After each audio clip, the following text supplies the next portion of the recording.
आम लोगों का कहना है, पूरी जनता का, कि कह रहे हैं कि जैसे कि पहले गांव में तो सिक्योरिटी नहीं है, आजकल बाबों को सिक्योरिटी दी गई है। इसके पीछे क्या कारण है? जब हमारे जो मानता है कोई भी बाबा है जो किसी भी संस्था के संचालक है, उनको कैसे क्यों दी जाती है सिक्योरिटी? आम आदमी के लिए सिक्योरिटी नहीं है।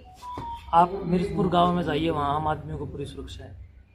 आप कितने सारे आम आदमी आपको मैं दिखाऊं। डीसी जो जिले का मालिक होता है, एसपी जो जिले का मालिक होते हैं, क्या ये किसी का गलत करते हैं? लेकिन इनको भी सुरक्षा होती है। कारण अच्छा करने पर बुरी आत्मा। आप ये आपने जो कहा उसके अनुसार आप सिक्योरिटी रखते हो, जैसे पुलिस खड़ी है चारों तरफ, क्या आपको किसी चीज से भय है, किसी चीज से खतरा है, किसी पार्टी से खतरा है या किसी नेता से खतरा है? देखिए ऐसा है, मैं जहाँ तक आप बात खतरा ही करते हो, मुझे किसी से कोई खतरा नहीं है। लेकिन खतरा उन लोगों को है जिन लोगों के बिजनेस, जिन लोगों के काम नशे के ऊपर चलते हैं। और मैंने नशाखोरी को रोकने की मुहिम चला दी, तो वो लोग मेरे प्राण। जब आप लोग नशाखोरी के खिलाफ काम करेंगे तो जो लोग स्मैक बेचते हैं, जो माफिया किस्म के जो लोग हैं, जो माफिया हैं एक किस्म से, जिन लोगों के घर मकान कोठी सुल्फा बेच करके बनी हो, जिन लोगों ने समाज के गले को रोंद करके अपनी जेब को भरने का काम किया है, जिन लोगों ने भूमाफिया बनकर जमीन। जो अपने गांव में सरकार ने ठेका खोद रखा है, क्या कभी आप उसके लिए आपने कभी प्रयास किया? कभी आप उपायुक्त महोदय से आपको लिख के दिया या कभी सरकार को लिख के दिया? बिल्कुल, मैंने सरकार को, मैं जहाँ तक है मैंने दिया, लेकिन मैं लिख के देता हूँ मान लो एक व्यक्ति, लेकिन जो कहीं न कहीं लालच के अंदर जो धसे हुए लोग होते हैं, पूरे हरियाणा में ये हाल है, वो लोग लिख के देते हैं। यानी ये तो काम प्रत्येक ग्राम पंचायत का है। फिर भी मैंने तो लिखित में दिए हैं कि जयकुमार डुंडुआ की तरफ से प्रणाम, नमस्कार।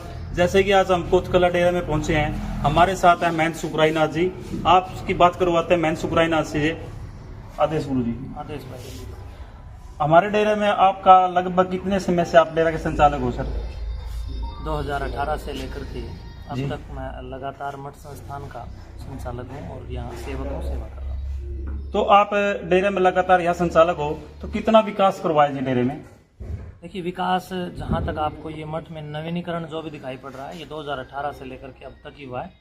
और लगातार मठ के अंदर जो जितने भी कंस्ट्रक्शन का कार्य है वो कभी रुकता ही नहीं है, यहाँ चलता ही रहता है। यहाँ नई गौशाला बनी है, पूरी बड़ी लंबी गौशाला है। गौशाला आदि के पीछे आप देख सकते हैं कि जो गायों को खाने के लिए जो तूड़ी आदि की व्यवस्था होती है, उसके लिए पूरा स्टॉकर जो बना है वो भी नया बना है। और पूरे मठ के अंदर चाहे फर्श लगने से बात हो, चाहे दरवाज़ों से संबंधित बात हो, चाहे मठ के पुनरुद्धारण के लिए जितना भी कार्य आप हो रहा है, ये सब कुछ नया, पार्क बनना, स्टेडियम बनना, सब कुछ नया कार्य। महंत जी ये बताइए, अपनी गौशाला में लगभग आप कितनी गाय है मौके पर?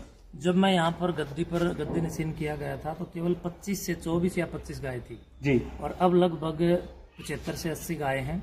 कुछ जो गाँव के अंदर सुन्नी गाय माताएं होती हैं, तो एक भंडारे के दौरान कुछ लोगों ने हमारी गौशाला के अंदर वो घुसा दी थी। तो फिर हमने कहा कोई नहीं, ये भी बेचारी जैसा चुनपुन इनके भाग में, ये भी खा लेंगे। गौ माता है, उनकी सेवा करना परम सौभाग्य होता है। तो गाय जो है उन्हीं के आशीर्वाद से हम फल फूल रहे हैं और ये पूरा मठ गायों के आशीर्वाद से चल रहा है।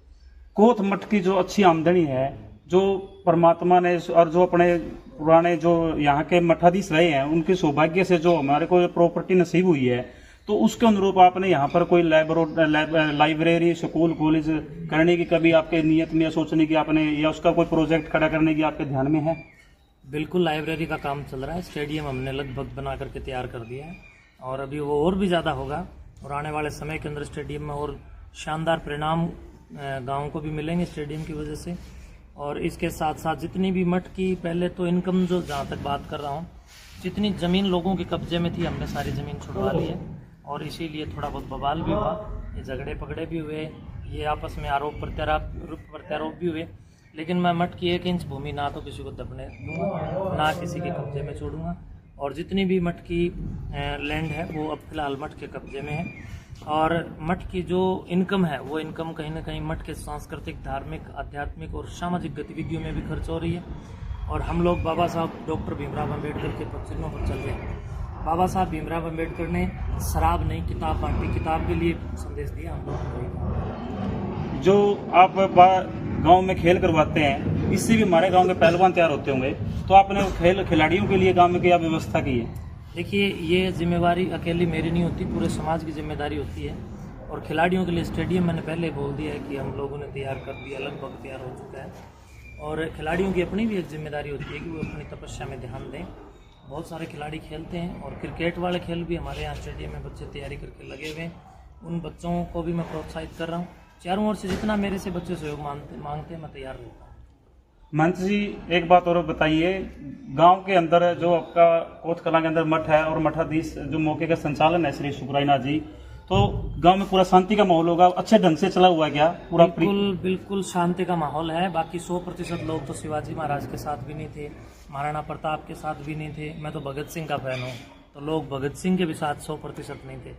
मैं तो चंद्रशेखर आजाद, त्यात्या टोपे, महाराणा प्रताप, राणा सांगा, राणा कुंभा और तमाम क्रांतिकारी जितने भी महापुरुष हुए उनका कट्टर शुभचिंतक हूँ। और इसलिए मैं समझता हूँ कि वितंडा ऐसे शुभचिंतकों पर तो बना ही रहता है। ठीक है जी, बात है।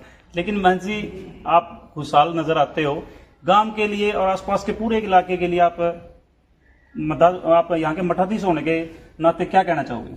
मैं सबके यशस्वी जीवन की कामना करता हूँ और सबको मैं विशेष तौर पर संदेश देना चाहता हूँ कि समाज में नशे की जो जकड़बंदी है उसको तोड़ करके हमें आगे बढ़ करके कहीं न कहीं शैक्षणिक योग्यताओं के संवर्धन के लिए, सामाजिक सदाचार के लिए और कहीं न कहीं मांसाहार से बच करके शाकाहार की ओर आगे बढ़ने के लिए प्रयास करने चाहिए। जल संरक्षण के लिए, वृक्षारोपण के लिए, मृदा अपरदन पर विचार तैयार करने के लिए और नई जीवन शैली को हम लोग कैसे संयुक्त रूप से स्वीकार करें, उसके लिए गांव के बुजुर्गों की, साधु संतों की, शिक्षकों की, चिकित्सकों की, सैनिकों की सबकी जिम्मेदारी बनती है। तो इसके लिए पूरे हरियाणा ही नहीं बल्कि पूरे देश के जिम्मेवार लोग, प्रबुद्ध लोग कहीं न कहीं खड़े हों और आगे आने वाली पीढ़ी को बुराइयों से, सामाजिक कुरीतियों से, पाखंडों से, अंधविश्वासों से बचाने का काम करें। और जितना ये डायन नशाखोरी का जो डंक जो पूरे देश को डंस रहा है, इसको भी कहीं न कहीं जड़मूल से उखाड़ कर फेंकने की हमें आवश्यकता है। उसके लिए विचार चिंतन होना चाहिए, क्योंकि ये राष्ट्रीयता की अनन्य साधना का विषय है। इस पर चर्चा भी होनी चाहिए। महंत जी, एक बात बताइए, आप नशे के बिल्कुल खिलाफ हो और नशे की आप बार बार वो भी कहते हैं कि हम खेल करवाते हैं नशे को दूर करने के लिए, सब कुछ आप नशे के लिए कैंप भी लगाते होंगे। तो गांव के अंदर जो अपने गांव में सरकार ने ठेका खोल रखा है, क्या कभी आप उसके लिए आपने कभी प्रयास किया? कभी आप उपायुक्त महोदय से आपको लिख के दिया या कभी सरकार को लिख के दिया? बिल्कुल, मैंने सरकार को, मैं जहाँ तक है मैंने दिया, लेकिन मैं लिख के देता हूँ मान लो एक व्यक्ति, लेकिन जो कहीं न कहीं लालच के अंदर जो धसे हुए लोग होते हैं, पूरे हरियाणा में ये हाल है, वो लोग लिख के देते हैं। यानी ये तो काम प्रत्येक ग्राम पंचायत का है, फिर भी मैंने तो लिखित में दिए हैं कि भी इन नशों से समाज को बचाया जाए। तो ठेके जहाँ तक शराब के हैं, वो जब ग्राम पंचायतें नहीं लिख के देंगी तो वो कैसे बंद होगी? क्योंकि आप पूरे स्टेट में ही देख लो, जब इलेक्शन नज़दीक आते हैं तो इलेक्शन लड़ने वाले लोग शराब पीते और पिलाते हैं। तो लगभग गाँवों के, चाहे किसी भी गाँव का हो, पूरे स्टेट के अंदर कोई 200-400 गाँव ऐसे हैं जिनके अंदर जिन गाँवों का सरपंच शराब नहीं पीता। बाकी हर गाँव के में लगभग आप देख सकते हैं हालात क्या है जी। शराब तो चलो, प्रत्येक व्यक्ति की जिम्मेदारी बनती है कि वो लिख के दे। और नशाखोरी के विरोध केवल शराब अकेली ही समाज के सत्यानाश का कारक नहीं है। स्मैक, अफीम, इंजेक्ट करना जी, और हेरोइन, तंबाकू, भांग, धतूरा, हुक्का, बीड़ी, सुल्फा, ये सब के सब कहीं न कहीं समाज से दूर होने चाहिए। गुरुजी, आपने कभी इसको लेकर, नशे को लेकर कभी कैंप भी लगाया? हमने केवल कैंप ही नहीं बल्कि हमने तो यात्राएं निकाली हैं गाँव में, लोगों को जन जागरूकता। एक साधु क्या कर सकता है? समाज को जागरूक और अवेयर कर सकता है। कानून कड़वे हों कोई फर्क नहीं पड़ता, क्योंकि कानून तो बलात्कार के खिलाफ भी कड़वा है, चोरी के खिलाफ, मर्डर के खिलाफ भी कड़वा है। लेकिन जब तक अवेयरनेस नहीं होगी तब तक कानून लागू नहीं होंगे। तो कानून का सहयोग करने वाले प्रत्येक मेरे जैसे व्यक्ति को चाहिए कि समाज में अवेयरनेस फैलाने का काम करे। और हमने अवेयरनेस फैलाने के लिए बहुत बड़े बड़े उत्सव और सांस्कृतिक महोत्सव और बहुत झांकी यात्रा और इसके साथ साथ गाड़ियों के द्वारा जा करके, पैदल जा करके गांव में लोगों को बहुत जागरूक करने के लिए पूरे स्टेट में काम किया। गुरुजी, आपने कभी ये भी सोचा है कि गांव का आप संचालक हो, डेरे के संचालक हो, गांव के भी संचालक ही माने जाते हैं, क्योंकि जब भी कोई गांव में पहले ऐसा टाइम था कि बाबा जो कह दिया कर दे सारी चीज फाइनल होया कर दी, तो आप ये पूरे गांव में पूरा 36 बिरादरी आप पे पूरी खुश है? मैं कहता हूँ 36 बिरादरी का बच्चा मेरे लिए रोज प्रार्थना करता है, मैं इसीलिए जिंदा हूँ। हमारे यहाँ पर कोई जातिवाद नहीं है। क्या गुरुजी, आपको जिंदा हो आपको कोई खतरा है? देखिए, खतरा जब आप लोग नशाखोरी के खिलाफ काम करेंगे तो जो लोग स्मैक बेचते हैं, जो माफिया किस्म के जो लोग हैं, जो माफिया हैं एक किस्म से, जिन लोगों के घर मकान कोठी सुल्फा बेच करके बनी हो, जिन लोगों ने समाज के गले को रोंद करके अपनी जेब को भरने का काम किया है, जिन लोगों ने भूमाफिया बनकर जमीनों का अधिग्रहण किया, जमीनों पर कब्जे किए हैं, जिन लोगों ने स्मैक बेच करके अपने मकान बनाए, सुल्फा बेचते हैं, दारू के नाम पर अवैध शराबें भी कहीं न कहीं सप्लाई करते हैं, ऐसे लोग तो कहीं न कहीं मुझे अपना मुख्य पॉइंट मानते हैं। कहीं न कहीं मुझे सबसे ज़्यादा खत्म करने का विचार उन्हीं लोगों में पनपता है। तो इसलिए मैं समझता हूँ कि जो दानव और मानव दो प्रकार की शक्ति है। तो जो साधु संत जंगल में बैठ करके हवन ही तो कर रहे थे, योगेश्वर राम के समय में उनको भी खतरा हो गया था, तो योगीराज श्री राम धनुष AK-47 की भांति उठा करके यज्ञों की रक्षा के लिए और संतों की रक्षा के लिए खड़े हो गए थे। जो उस समय राम और लक्ष्मण ने, दोनों भाइयों ने साधु संतों की रक्षा की थी, आज राम के रूप में पुलिस साधु संतों की रक्षा कर रही है। इसके साथ साथ निर्दोष को ही आज के दिन दोषी बनाने का एक वितंडा और एक बहुत बड़ा प्रोपगंडा चलाया जाता है।